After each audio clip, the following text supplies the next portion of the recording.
ಇಂದು ಮಹತ್ವದ ರಾಜ್ಯ ಸಂಪುಟ ಸಭೆ ನಂದಿ ಬೆಟ್ಟದ ಬದಲು ಬೆಂಗಳೂರಿನಲ್ಲಿ ಮೀಟಿಂಗ್ ಅನ್ನು ನಡೆಸಲಿದ್ದಾರೆ. ಸಿಎಂ ನೇತೃತ್ವದಲ್ಲಿ ನಡೆಯಲಿದೆ ಒಂದು ಕ್ಯಾಬಿನೆಟ್ನ ಸಭೆ.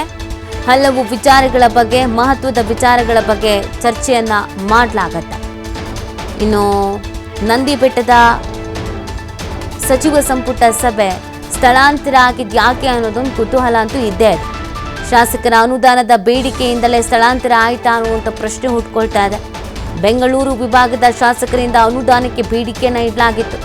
ಚಿಕ್ಕಬಳ್ಳಾಪುರ, ಕೋಲಾರ ಜಿಲ್ಲೆಯ ಶಾಸಕರು ಮತ್ತು ಬೆಂಗಳೂರು ಗ್ರಾಮಾಂತರ ಶಾಸಕರಿಂದಲೂ ಕೂಡ ಅನುದಾನಕ್ಕೆ ಪಟ್ಟು ಹಿಡಿಯಲಾಗಿತ್ತು.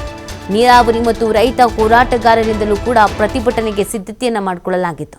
ಸ್ಥಳೀಯರ ಅಸಮಾಧಾನ ಹೆಚ್ಚಾಗುವ ಭೀತಿಗೆ ಸಭೆಯನ್ನು ಸ್ಥಳಾಂತರ ಮಾಡಿದ್ರ ಅನ್ನುವಂಥ ಪ್ರಶ್ನೆ ಹುಟ್ಕೊಳ್ತಾ ಇದೆ. ನಂದಿ ಬೆಟ್ಟದಲ್ಲಿ ಅಂತ ಮೊದಲು ಹೇಳಿದ್ರು, ಇಮಿಡಿಯೇಟ್ ಆಗಿ ಚೇಂಜ್ ಮಾಡಿದ್ರು, ವಿಧಾನಸೌಧದಲ್ಲೇ ನಡೆಯುತ್ತೆ ಅಂತ. ಯಾಕೆ ಅನ್ನೋದೊಂದು ಪ್ರಶ್ನೆ ಇದೆ. ಯಾಕಂದರೆ ಸ್ಥಳೀಯ ಭಾಗದಲ್ಲಿ ಸಾಕಷ್ಟು ಅಸಮಾಧಾನ ಇದೆ. ಅನುದಾನಗಳ ಬಿಡುಗಡೆಯ ವಿಚಾರ ಆಗಿರ್ಬೋದು, ಅಭಿವೃದ್ಧಿಯ ವಿಚಾರ ಆಗಿರ್ಬೋದು, ರೈತರ ಒಂದಷ್ಟು ಸಮಸ್ಯೆಗಳಿದೆ, ಸವಾಲುಗಳಿದೆ, ಪ್ರಶ್ನೆಗಳಿದೆ. ಹಾಗಾಗಿ ಅಲ್ಲಿ ಏನಾದರೂ ನಾವು ಮಾಡ್ತೀವಿ ಅಂತ ಅಂದರೆ ಪ್ರತಿಭಟನೆಗಳೆಲ್ಲ ನಡಿಬೋದು. ಅದರ ತಲೆಬಿಸಿ ಅಂಟಿಸ್ಕೊಳ್ಳೋದು ಯಾಕೆ ಅಂತ ಮೋಸ್ಟ್ಲಿ ಅಲ್ಲಿ ಕ್ಯಾನ್ಸಲ್ ಮಾಡ್ಕೊಂಡು ಇಲ್ಲಿಗೆ ಶಿಫ್ಟ್ ಮಾಡಿರಬಹುದು ಅನ್ನುವಂಥದ್ದನ್ನು ಚರ್ಚಿಸಲಾಗ್ತಾ ಇದೆ. ಇವತ್ತು ಅನೇಕ ಮಹತ್ವದ ವಿಚಾರಗಳ ಬಗ್ಗೆ ಚರ್ಚೆಯನ್ನು ಮಾಡಿ ಒಂದು ನಿರ್ಧಾರಗಳನ್ನು ಪ್ರಕಟಿಸಲಿದ್ದಾರೆ. ಆ ಪೈಕಿ ನಂದಿ ಬೆಟ್ಟದಲ್ಲಿ ನಡೆಯುತ್ತೆ ಅಂತ ಮೊದಲು ಏನು ತಿಳಿಸಿದ್ರು ಅದನ್ನು ಏಕಾಏಕಿಯಾಗಿ ಶಿಫ್ಟ್ ಮಾಡಿಬಿಡ್ತಾರೆ.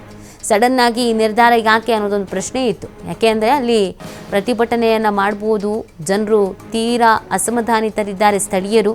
ಅವ್ರುಗಳು ಒಮ್ಮೆಲೆ ಬರ್ಬೋದು, ಕಂಟ್ರೋಲ್ ಮಾಡೋದಕ್ಕೆ ಕಷ್ಟ ಆಗ್ಬೋದು, ಮುಜುಗರ ಆಗಬಹುದು, ಅವರಿಗೆಲ್ಲ ಉತ್ತರ ಕೊಡಬೇಕಾಗಬಹುದು ಅನ್ನುವಂಥ ನಿಟ್ಟಿನಲ್ಲಿ ಈ ಚೇಂಜಸ್ ಇರಬಹುದು ಅಂತ ನಿರೀಕ್ಷಿಸಲಾಗ್ತಿದೆ.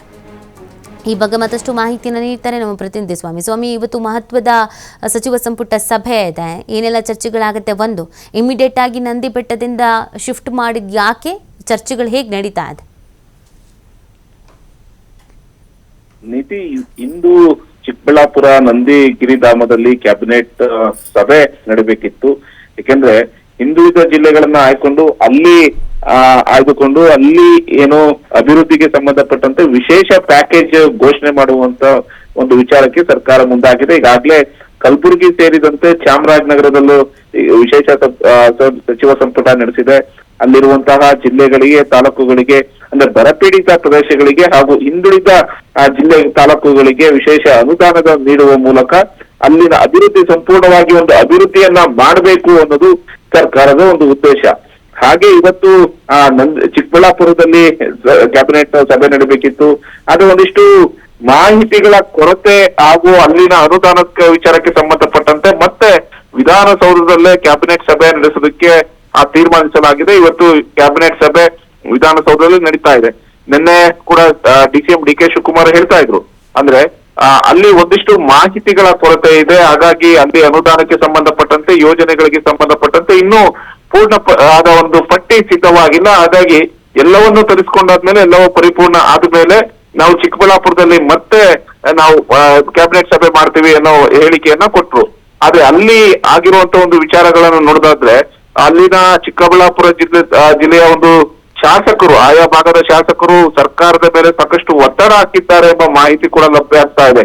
ಅಂದ್ರೆ ಅನುದಾನಕ್ಕೆ ಸಂಬಂಧಪಟ್ಟಂತೆ ಚಿಕ್ಕಬಳ್ಳಾಪುರ ಜಿಲ್ಲೆಗೆ ಹೆಚ್ಚಿನದಾದಂತ ಒಂದು ಅನುದಾನ ಕೊಡಬೇಕು ಅನ್ನೋದು ಒಂದು ದೊಡ್ಡ ಆಗ್ರಹ. ಹಾಗೂ ಸಿಎಂ ಸಿದ್ದರಾಮಯ್ಯವ್ರನ್ನ ಭೇಟಿ ಮಾಡಿ ಒಂದು ಮನವಿಯನ್ನ ಮಾಡಿದ್ರು.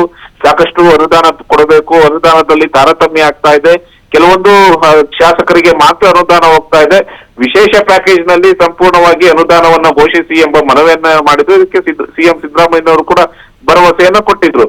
ಜೊತೆಗೆ ಸಚಿವರು ಹಾಗೂ ಕ್ಷೇತ್ರಗಳಲ್ಲಿ ಏನು ಶಾಸಕರ ಕ್ಷೇತ್ರಗಳಿಗೆ ಸಂಬಂಧಪಟ್ಟಂತೆ ಸಂಪೂರ್ಣವಾಗಿ ಅನುದಾನದ ಕೊರತೆ ಆಗ್ತಾ ಇದೆ, ಸಚಿವರ ಕ್ಷೇತ್ರಗಳಿಗೆ ಮಾತ್ರ ಹೋಗ್ತಾ ಇದೆ ಎಂಬ ಅಸಮಾಧಾನವನ್ನು ಕೂಡ ಸಿಎಂ ಹಾಗೂ ಡಿಸಿಎಂ ಮುಂದೆ ಇಟ್ಟಿದ್ರು.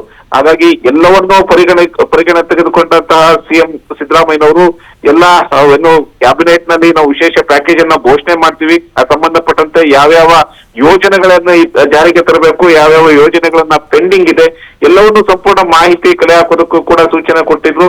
ಆದ್ರೆ ಎಲ್ಲವೂ ಒಂದು ರೀತಿ ಸಂಪೂರ್ಣವಾದಂತ ಒಂದು ಮಾಹಿತಿ ಇಲ್ಲ ಎಂಬ ಆಧಾರದ ಮೇಲೆ ಇವತ್ತು ಚಿಕ್ಕಬಳ್ಳಾಪುರದಲ್ಲಿ ನಡೆಯಬೇಕಿದಂತಹ ಕ್ಯಾಬಿನೆಟ್ ಸಭೆಯನ್ನ ಬೆಂಗಳೂರಿಗೆ ಶಿಫ್ಟ್ ಮಾಡಿ ಸ್ಥಳಾಂತರಿಸಲಾಗಿರುವಂತದ್ದು. ಪ್ರಮುಖವಾಗಿ ಅಲ್ಲಿ ಸಾಕಷ್ಟು ಸಮಸ್ಯೆಗಳು ಇವೆ. ನೀರಾವರಿ ಸಮಸ್ಯೆ ಹಾಗೂ ರೈತರ ಹೋರಾಟಗಳು ಸಹ ಸಾಕಷ್ಟು ಆಗ್ಬೋದು ಎಂಬ ನಿರೀಕ್ಷೆಗಳು ಕೂಡ ಇದ್ವು. ಹಾಗಾಗಿ ಎಲ್ಲವನ್ನೂ ಕೂಡ ಒಂದು ಹಂತಕ್ಕೆ ತಂದು ಎಲ್ಲರನ್ನೂ ಕೂಡ ಸಮಾಧಾನ ಪಡಿಸುವಂತ ಕೆಲಸ ಮಾಡಿ ಆ ನಂತರ ಅಂದ್ರೆ ಪ್ರಮುಖವಾಗಿ ಅನುದಾನ ಯಾವ ಯಾವ ಯೋಜನೆಗಳಿಗೆ ಎಷ್ಟೆಷ್ಟು ಕೊಡಬೇಕು ಅನ್ನೋದು ಒಂದು ಪಟ್ಟಿಯನ್ನ ಮಾಡಿಕೊಟ್ಟು ಆ ನಂತರ ಮತ್ತೆ ಚಿಕ್ಕಬಳ್ಳಾಪುರದಲ್ಲಿ ಕ್ಯಾಬಿನೆಟ್ ಸಭೆ ಮಾಡೋದಕ್ಕೆ ಸರ್ಕಾರ ನಿರ್ಧಾರ ಮಾಡಿರುವಂತದ್ದು ನೀತಿ.